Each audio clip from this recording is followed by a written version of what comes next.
आपण पाहताय महाराष्ट्रातील सर्वात जलद news network Maharashtra police news 24।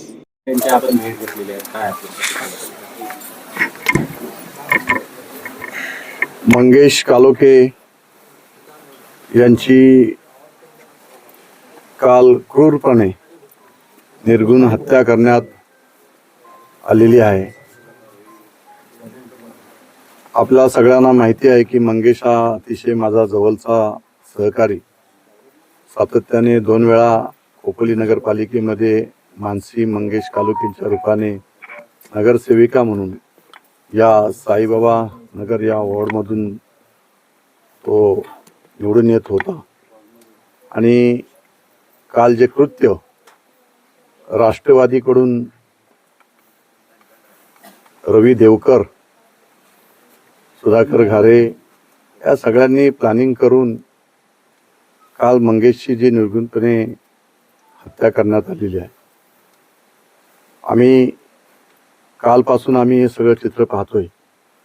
आम्ही लोकशाही पद्धतीने सगळ्या निवडणुकांना आतापर्यंत सामोरे गेलो, परंतु आताचं रायगडचं राजकारण आपण पाहताय की रक्तरंजित राजकारण। सुनील तटकरे सत्तेमध्ये आलेपासून सत्तेचा माज आणून आज खऱ्या अर्थाने जर आता पाहिलं तर बीड नंतर जर महाराष्ट्रामध्ये रायगडचा आका हा सुनील तटकरे आणि याच्या माध्यमातून माझ्या कार्यकर्त्यांना जीवे मारण्यात त्या ठिकाणी येत आहे। अशा पद्धतीचं कृत्य त्यांनी दडपशाहीने, दादागिरीने, दहशतीने सुरू केलेलं आहे। आणि या सगळ्यांनी प्लॅन करूनच मंगेशला सातत्याने ते प्रेशर करत होते, पण मंगेश कधीही त्यांना बली पडलेला नव्हता। हा माझा अतिशय विश्वासू साथीदार, अतिशय विश्वासू सहकारी, प्रामाणिक निष्ठेचा असणारा हा माझा कार्यकर्ता, आणि ह्याला अशा पद्धतीने क्रूरपणे त्याची हत्या या ठिकाणी त्यांनी केलेली आहे। या सगळ्यांना फाशीची सजा होईपर्यंत आम्ही यांना त्या ठिकाणी माफ करणार नाही।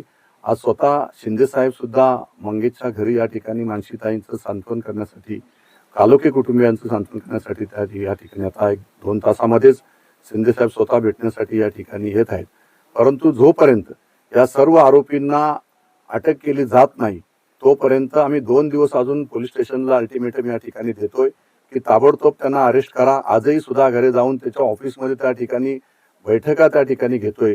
सुनील तटकरे त्या ठिकाणी स्टेटमेंट करतोय की सुधाकर घारेचा याच्यामध्ये हात नाही, तर सुनील तटकरे यांनी इन्व्हेस्टिगेशन केलं का? ह्याचा अर्थ हे सगळं प्री प्लॅनिंग आहे की सुनील तटकरे याला वाटेल ते त्यांनी स्टेटमेंट द्यायचं आणि मोकळं व्हायचं, राजकीय दबाव टाकायचा अधिकाऱ्यांवर, एसपी पासून आयजी पासून सगळ्यांच्यावरती। परंतु याच्यामध्ये हे पूर्णपणे प्री प्लॅन आहे। मंगेशची हत्या करण्याची हिंमत रवी देवकर या कुटुंबाची या ठिकाणी नाहीच आहे। हे सगळेजण राष्ट्रवादीच्या यांनी, सुधाकर घारेंनी आणि यांनी सगळ्यांनी ताकद देऊन, भरत भगत हा रवी देवकरचा मित्र आहे आणि ह्यांनी एकत्रपणे येऊन सातत्याने नगरपालिकेच्या निवडणुकीमध्ये सातत्याने त्याला ताकद देण्याचं काम या ठिकाणी करत होते। हत्यार आणली गेली, हे सगळ्या गोष्टी 2-4 दिवसापासून सातत्याने मंगेशचा पाठलाग त्या ठिकाणी होत होता।